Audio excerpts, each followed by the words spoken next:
Hi, my name is V. I'm குட்பா. எனக்கு பொண்ணுங்கன்னா ஐட்டம், அதுவும் இல்லாமல் அடுத்தவங்களோட ஃபீலிங்ஸில் விளையாடுறது எனக்கு ரொம்பவே பிடிக்கும். ஹாய், நான் தான் குக்கி. உங்கள் எல்லாருக்கும் பிடிக்கும்ல என்ன? ஆனால் எனக்குன்னு தெரியல, யாருமே ஃப்ரெண்ட்ஸ் இல்லை. ஆனால் கண்டிப்பாக இந்த எஃப்எஃப் மில்க்குள்ளே நான் ஃப்ரெண்டு கண்டுபிடிக்க போகிறேன். குக்கி, என்னை கல்யாணம் பண்ணிக்கிறியா? நான் உன்னையே கல்யாணம் பண்ணிக்கணும். நீ ஒரு ஃப்ராடு. ஏய், நான் சீனியர். நான் சொன்ன நீ கல்யாணம் பண்ணி தான் ஆகணும்.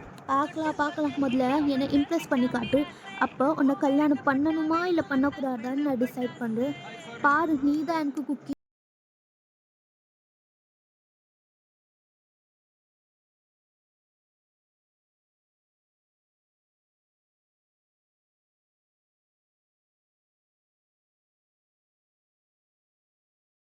இந்த ரோஸை டேக்காக பண்ணுறேன். கண்டிப்பாக அவனுக்கு பிடிக்கணும். ஏன்னா இது அவனோட குக்கி டேக்காக பண்ணுறது.